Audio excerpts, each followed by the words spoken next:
अब यूएई ने भी जी डिपोर्ट कर दिया और लात मार कर अपने मुल्क से बाहर फेंक दिए। इतनी बड़ी इंटरनेशनल बेइज्जती पे आप क्या कहेंगे? रोका है पाकिस्तानी तो यस पाकिस्तानी पकड़ के साइड पे कर लिया, ठीक है ना।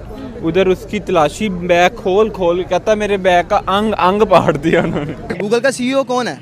इंडियन वो है। इंडियन है। कोई पाकिस्तानी बता देना तो किसी दुनिया के वर्ल्ड वाइड में काम कर रहा हो, कोई एक बता दें। तो जाओ आईएमएफ से पहले $1 अरब डॉलर की भीख तो ले लो। किन लोगों को बेवकूफ बना रहे हैं? मुबारक हो जी पूरे पाकिस्तान को। दुबई ने भी पाकिस्तान के वीजे रिफ्यूज करना शुरू कर दिए हैं। सिर्फ वीजे नहीं रिफ्यूज करना शुरू किए, वापस भी भेजना शुरू कर दिया, लोगों को डिपोर्ट करना शुरू कर दिया दुबई ने। बैरून मुल्क जाकर पाकिस्तानियों के भीख मांगने के संगीन नताइज सामने आने लगे। खलीजी ममालिक में पाकिस्तानियों के लिए रोजगार के दरवाजे बंद। अभी ट्रंप की एक स्पीच सामने आई है जिसमें उसने पेल के रख दिया। वो कह रहा हमने ये जहादी हैं, हमने इनको अपने मुल्क से बाहर रखना है, जैसे मैंने पहले किया। साल का आगाज होता है 2024 के अंदर, हम और पूरी दुनिया एंटर होते हैं, लेकिन हमारे लिए क्या खबर आती है कि 950 पाकिस्तानियों को, मैं फिर से दोहरा रही हूँ, 950 पाकिस्तानियों को सऊदी अरब ने नहीं बल्कि दुबई ने डिपोर्ट किया। That no country is irrelevant to India. What happened with Pakistan? You did make Pakistan irrelevant to India. What Pakistan was trying to do, not now, but over multiple decades, was really to use cross-border terrorism to bring India to the table. Okay, that in essence was its core. तो Dubai से 950 पाकिस्तानियों को जो है वो कल रात को लात मार के भगाया गया है। चल निकल भाई। उन्होंने बहुत बुरा किया है। हाय हाय हाय, क्या ऐसा हरगिज करना नहीं चाहिए था। सारी मुस्लिम दुनिया को बताया है कि हमारे खिलाफ वो एक हैं। खुदा का वास्ता है, फौज को छोड़ो, हर चीज को छोड़ो, पाकिस्तान को बचाओ। मेरे साथ जो मेरा क्रू था इंडियन, सब निकल गया। मैं रुक गई। मेरा जो पासपोर्ट था उससे मुझे रोक लिया। मैं पाकिस्तान से, मेरा पूरी इन्वेस्टिगेशन हुई, मेरा इंटरव्यू हुआ, फिर मुझे जाने दिया। उस दिन मुझे एहसास हुआ कि ये इज्जत है हमारी। जो हमारे मुल्क के हालात रहे, जो पाकिस्तान के सियासी हालात रहे, जो मुल्क के माशी हालात रहे, वो कुछ बेहतर नहीं रहे। गैरों से क्या शिकवा करें, मुस्लिम दुनिया ही मसलहतों का शिकार है। नमस्कार दोस्तों, जैसा कि आप सबको पता है, नए साल की शुरुआत हो गई है, जहां हर देश में, भारत में, बाकी सब देशों में ज़ोरों शोरों से नए साल का स्वागत किया गया और इसको सेलिब्रेट किया गया। लेकिन वहीं पाकिस्तान में इसकी शुरुआत उसी चीज़ से हुई जिसके लिए वो माहिर हैं, बेइज्जती करवाने से। यूएई में 950 पाकिस्तानियों को डिपोर्ट करके भेज दिया गया वापस पाकिस्तान, क्योंकि वहाँ पे वो चोरी, भीख, ये सब करते हुए पकड़े गए और इसकी वजह से उन 950 पाकिस्तानियों को वापस डिपोर्ट करके पाकिस्तान भेज दिया गया। तो उनकी जो शुरुआत है नए साल की, वो बेइज्जती करवाने से ही शुरू हुई है। तो आगे तो हम सब जानते ही हैं कि क्या क्या उनको देखना पड़ेगा। इंटरनेशनल लेवल पे अपनी बेइज्जती करवाने से वो पहले ही आगे थे और अब तो उन्होंने नए साल की शुरुआत भी इसी चीज़ से करी है। तो आगे भी साल भर वो यही करते रहेंगे। और दूसरी तरफ बाकी सभी देशों ने, भारत ने, दूसरे बड़े बड़े देशों ने, सब ने बहुत अच्छे से सेलिब्रेट किया नए साल को, लेकिन पाकिस्तान ने बेइज्जती से स्टार्ट किया। तो चलिए देखते हैं क्या रिएक्शन है पाक मीडिया का इसके ऊपर और चलते हैं पाक मीडिया की ओर।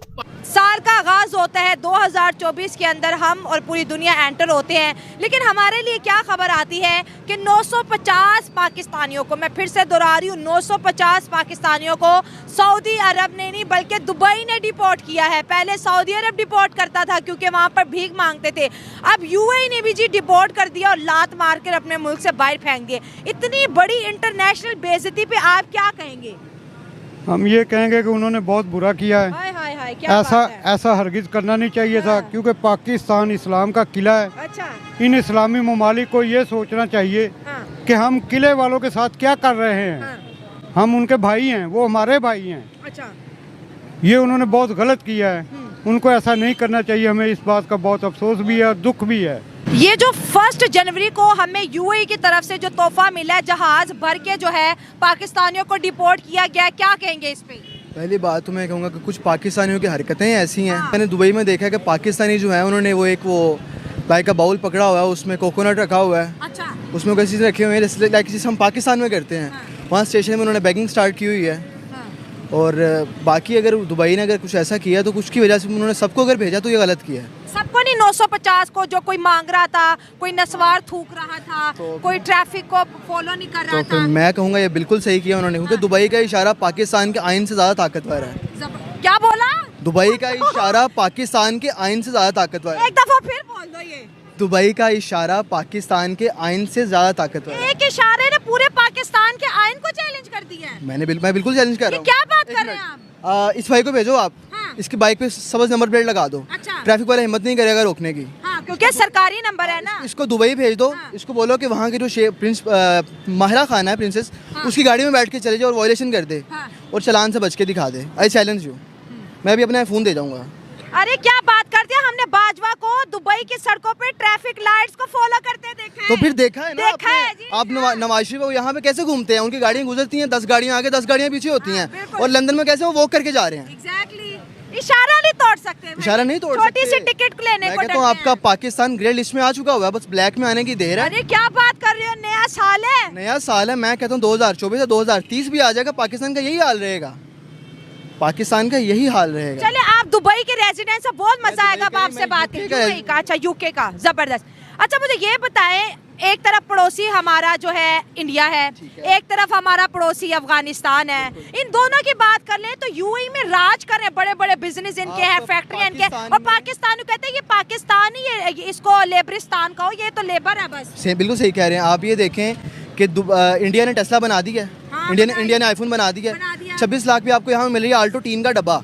ठीक है, रक्षा है वो टीन का डब्बा। आप यही चले जाए इंडिया में, वो आपको वो गाड़ी दे रहे हैं जो पाकिस्तान में मैक्स मिनिमम बिना आपको 60 to 70 लाख से कम नहीं मिलेगी। और हम कह रहे हैं कि वो तरक्की ना करे। जब पाकिस्तान आज़ाद हुआ था ना तो हमारी उनकी करेंसी सेम थी, अब वो 3.65 है और हम अभी भी वहीं पे हैं। हमारे 4 रुपये और उनका 1 रुपया है। आप अगर वहाँ 20,000 कमाते हो तो यहाँ पाकिस्तान में 80,000 कमा रहे हो आप। सही बात है। तो पाकिस्तान में क्या है कि एक तो जो हमारी गवर्नमेंट है वो सड़कें बनाने पे लगी हुई है, ये नहीं देखती कि सड़कें बनाने से गरीबी कम नहीं होगी। सड़कें बनाने से ये होगा लोगों को आसानी होगी, लेकिन लोगों को रोज़गार चाहिए।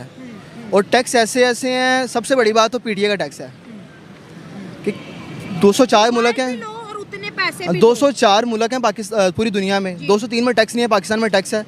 कहते हैं पाकिस्तान में स्मगलिंग होती है, तो यार स्मगलिंग को रोको ना, पीटीए टैक्स लगाया हो। अब मैं एक पीटीए नॉन पीटीए यही यूज़ कर रहा हूँ, एक पीटीए मैंने अलग रखा हुआ, उसका हॉटस्पॉट से मैं इसको यूज़ कर रहा हूँ। अच्छा मुझे ये बताओ, ये मेरे शो पे जितने भी ऑडियंस, अब मजे की बात बताऊं, आपको पता है कि जो इंडिया जो है उसकी जो बायलैटरल जो ट्रेड है अरब ममालिक के साथ, जो जीसीसी के साथ है, वो तकरीबन 130 अरब डॉलर के करीब है। अब और पाकिस्तान की जो बायलैटरल ट्रेड है वो ऑलमोस्ट 12 अरब डॉलर या 13 अरब डॉलर के करीब है। इंडिया तकरीबन 80 अरब से डॉलर से ज्यादा रेमिटेंस लेके जाता है मिडिल ईस्ट से इंडिया में, और पाकिस्तान में तकरीबन को 12 अरब डॉलर रेमिटेंस आता है। सो अगर हम ये बात करें कि क्या वो ऑल्टरनेट है, अभी आपको पता है कि जो इंडिया के जो चीफ ऑफ आर्मी स्टाफ हैं जनरल नरवाने, वो सऊदी अरब गए हुए थे, उनका यूएई का भी प्लान है। ये पहली दफा हो रहा है कि ये इतने बड़े लेवल पे मुज़ाकरात हो रहे हैं, डिस्कशन हो रहे हैं। मेरा ख्याल है कि पाकिस्तान को थोड़ी अपने आप को रैशनल माइंड से सोचना होगा।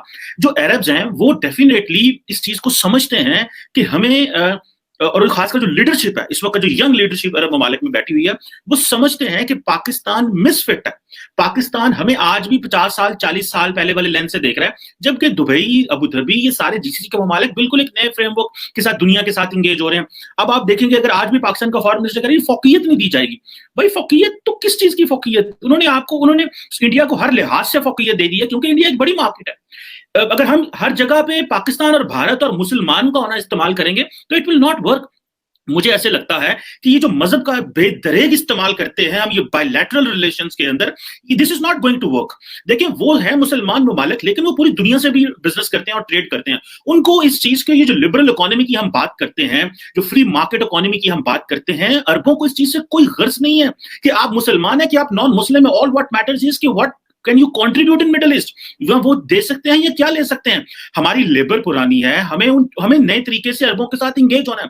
और मुझे समझ आहिस्ता आहिस्ता शायद आ जाएगी कि हम क्यों करके अपना जो फॉरेन पॉलिसी मॉडल है उसको हमने पुराने अंदाज, वही मजहबी एंगल और हिस्टोरिकल एंगल से देख रहे हैं, जबकि वो तो एक और अंदाज से चीजों को देख रहे हैं। आप इमेजिन करें कि इतना इंपॉर्टेंट अगर हम उनके अलाय हैं तो क्यों कर उन्होंने हमारे वीजे जो है वो रोके। और अहम बात, शायद हम बहुत ज्यादा आगे चले गए हैं। पहली बात क्या है, हमने उनकी यमन वॉर में मदद नहीं की थी।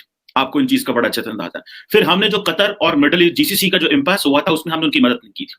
फिर हमने ईरान का जो न्यूक्लियर प्रोग्राम है उस पर हम अपनी न्यूट्रल पोजीशन रखना चाहते हैं।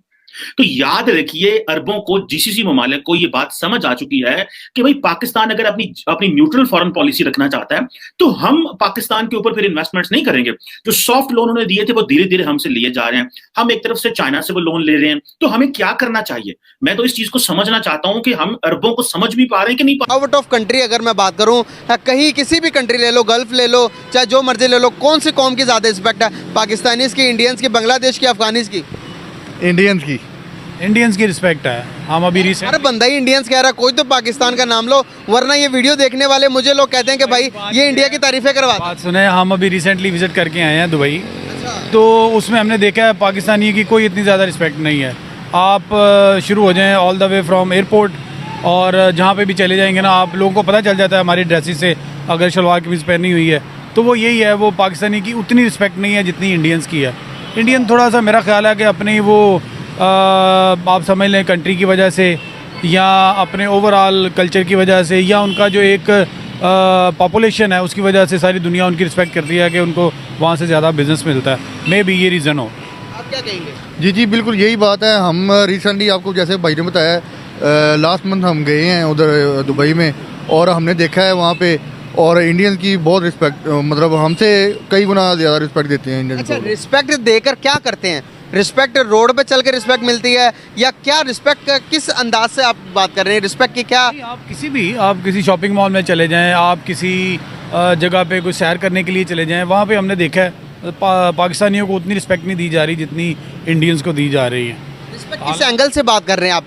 जॉब देने के हवाले से, बात करने के हवाले से, या फर्स्ट पे रखने के हवाले से? ऐसे ही आप समझ लें कि जो लीस्ट प्रायोरिटी है वो पाकिस्तानियों को दी जाती है, इसी तरह से ही है। कितने बड़ी दुख की बात है। अब ये सच्चाई बता रहे हैं। अब यहाँ पर ये वीडियो में देखने वाले लोग पता नहीं इसको समझते हैं कि हम लोग पता नहीं लोगों को खुद बुलवा रहे हैं, क्या कर रहे हैं? अब ये विजिट करके आए हैं। नहीं, अभी रिसेंटली जैसे भाई ने बताया लास्ट मंथ हम वहाँ पे थे, तो जिस जगह पे भी हम गए, ये नहीं कि वो हमें रिस्पेक्ट नहीं दी गई, हमें भी दी गई है, लेकिन जितनी दूसरे, मतलब आप समझ लें कि हम वहाँ से निकल के सऊदीया गए हैं, उम्रा के लिए गए अल्हम्दुलिल्लाह, तो वहाँ पे हमने देखा कि दूसरी कंट्रीज़ के जितने भी लोग, इवन बांग्लादेश के लोग जो वहाँ पे आ रहे हैं, उनको वहाँ पे होटल के मैनेजर्स गेट पे रिसीव करने के लिए आते हैं, और पाकिस्तानी जो है वो रिसेप्शन पे 8-8 घंटे इंतज़ार करें कि कमरे खाली होंगे तो हम कमरों में जाएंगे। ये सिचुएशन है ये सऊदीया में, मुस्लिम कंट्री में, मुसलमानों के साथ। अच्छा, एक छोटी सी आपको वीडियो दिखाना चाहूँगा। सबा कमर को जानते हैं आप? ये पाक से ज़मीन जिसके हम नारे लगाते हैं, पाकिस्तान जिंदाबाद, पाकिस्तान ये तो हो रही है, देखे बताते हुए बाहर जाते हैं, जिस तरह हमारी चेकिंग होती है, मुझे इतना अपना आप ह्यूमिलिएटेड लगता है कि जब ऐसे करके एक चीज़ आपके जब रुको जरा, सब्र करो। दूसरी तरफ ये इंडियन है, देखे ईरान में जा रहे हैं, टोल प्लाजा पैसे नहीं लेंगे। India yes, toll no, okay, India का नाम ले लो, टोल माफ हो जाए। ये हो रहा है, बिल्कुल ऐसे ही हो रहा है, बिल्कुल ऐसे ही हो रहा है।